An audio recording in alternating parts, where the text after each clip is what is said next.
Big Boss season 4ல இன்னைக்கு எபிசோட்கான first promo release பண்ணிருக்காங்க. இந்த ப்ரோமோலையும் நேற்று எபிசோட்ல பண்ண மாதிரி அந்த பிக் பாஸ் கால் சென்டர் அப்படிங்கிற டாஸ்க் தான் பண்ணிக்கிட்டு இருக்காங்க. அப்ப கால் சென்டர்ல ஒர்க் பண்ணக்கூடிய கேபிக்கு வீட்டோட ஹவுஸ்மேட்ஸா இருக்கக்கூடிய சோமசேகர் கன்ஃபெஷன் வந்து கால் பண்றாரு. அப்ப என்ன சொல்றாருன்னா, உங்க டாக் உங்களுக்கு ரொம்ப பிடிக்கும்னு சொன்னீங்கல்ல, அப்படிப்பட்ட டாகை ஏன் விட்டுட்டு வந்தீங்க அப்படிங்கிற மாதிரியும் ரொம்ப ஃபன்னா சில கொஸ்டின்ஸை கேட்கிறாரு. அதுக்கப்புறம் சோம் ஷேகர் வந்து உங்க பல்ல காட்டுங்க, கொஞ்சம் கேப் இருக்கு பார்க்கணும் அப்படின்னு சொல்லும்போது, ஆமா கொஞ்சம் கேப் இருக்குன்னு கேபி சொல்றாங்க. ஓ அதனால தான் கேபியா அப்படிங்கிற மாதிரி இவரும் பயங்கரமா கலாய்க்கிறாரு. இதை பார்க்கும்போது மற்ற ஹவுஸ்மேட்ஸும் பயங்கரமா சிரிச்சுக்கிட்டு இருக்காங்க. இவங்களோட கான்வர்சேஷன் போயிட்டு இருக்கும்போது, ஓகே நீங்களே ஃபோனை வச்சிடலாம் நினைக்கிறேன் அப்படின்னு சோமசேகர் சொல்றாரு. ஓகே பாய் அப்படிங்கிற மாதிரி கேபி ஃபோனை வச்சிடறாங்க. பட் இந்த இடத்துல ஒரு புது பிரச்சனை வந்து மற்ற ஹவுஸ்மேட்ஸ் ஆரம்பிச்சு வச்சிருக்காங்க. குறிப்பா சனம், ஷெட்டி, பாலாஜி இவங்க தான் அந்த பிரச்சனை ஆரம்பிக்கிறாங்க. சோமசேகர் சொன்னோன்னே கேபி போனை வச்சாங்க இல்லைங்களா, அந்த விஷயத்தை தான் சனம், ஷெட்டி நீ அது மாதிரி வைக்கக்கூடாது அப்படிங்கிற மாதிரி ஆர்குமெண்ட் பண்றாங்க. ஆமா தெரிஞ்சுதான் வச்சேன் அப்படிங்கிற மாதிரியும் கேபி அதுக்கு ஆப்போனண்டா பதில் கொடுத்துட்டு இருக்காங்க. இந்த டாப்பிக்கை பத்தி வெளில வந்து ஒரு ஆர்குமெண்ட் போகுது. அதாவது சனம், ஷெட்டி, அனிதா அப்புறம் பாலாஜி இவங்க 3 பேரும் இதை பத்தி டிஸ்கஸ் பண்றாங்க. ஆமா தெரிஞ்சுதான் வச்சேன், அவன் திமிரா பதில் சொல்றா அப்படிங்கிற மாதிரியும் சனம், ஷெட்டி சொல்றாங்க. உடனே பாலாஜி என்ன சொல்றாருன்னா, நேற்று நான் ஒரு விஷயத்த சொன்னல, அது இப்போ ப்ரூவ் பண்ணிட்டாங்க பாருங்க.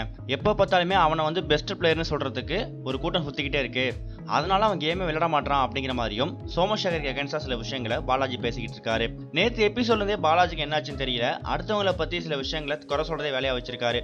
குறிப்பா நேற்று எபிசோட்ல சனம், ஷெட்டி சம்யுக்தா கால் பண்ணி நீங்க கேப்டன்சி ஆனதுக்கு மற்றவங்களுக்கு பிடிக்கலையா அப்படின்னு கேட்கும்போது, ஆமா இந்த அளவுக்கு பிடிக்காம இருக்குன்னு எனக்கு தெரியாது, அது அவங்களோட வளர்ப்பு அப்படிங்கிற மாதிரியும் சம்யுக்தா ஆரியை வந்து சீன்ற மாதிரி சில விஷயங்களை பேசியிருந்தாங்க. இந்த விஷயத்துக்கு ஆரி செம்ம கடுப்பாகி, நீங்க ஏன் என்னோட பேரண்ட்ஸை பத்தி எடுக்கிறீங்க, எங்க அப்பாவை பத்தி உங்களுக்கு தெரியுமா, அவங்கள நீங்க பார்த்தது கூட இல்ல, எப்படி நீங்க என்னோட வளர்ப்பு சரியில்லைன்னு என் ஃபேமிலியை பத்தி பேசலாம் அப்படிங்கிற மாதிரியும் ஆரி வந்து செம்ம கோவத்துல பேசிக்கிட்டு இருப்பாரு. அந்த இடத்துல சம்பந்தமே இல்லாம பாலாஜி, சம்யுக்தா நீங்க தேவையில்லாம டைம் வேஸ்ட் பண்ணாதீங்க, நீங்க அப்படிப்பட்ட வார்த்தையெல்லாம் பயன்படுத்தல, தேவையில்லாம ஆர்குமெண்ட் பண்ணாதீங்க அப்படிங்கிற மாதிரியும் ஆரிய மட்டம் தட்டுற மாதிரி சில விஷயங்களை பாலாஜி பண்ணிருக்காரு. அதே சமயம் அர்ச்சனாகிட்டையும் சில விஷயங்களை வாக்குவாதமா பண்ணிருக்காரு. அர்ச்சனா கிட்ட பண்றது வந்து அவரோட பர்சனல் சண்டை. ஆனா ஆரிய அப்புறம் சம்யுக்தா பிரச்சனை இல்ல, இவர் ஏன் வாலண்டியரா உள்ள வராரு அப்படிங்கிறது தான் இங்க செம கடுப்பா இருக்கு. அதுக்கு முக்கியமான காரணம் என்னன்னா, ஆரி வந்து நாமினேட் செய்யும் போது காதல் கண்ண கட்டுது அப்படிங்கிற காரணத்தோட நாமினேட் பண்ணிருக்காரு.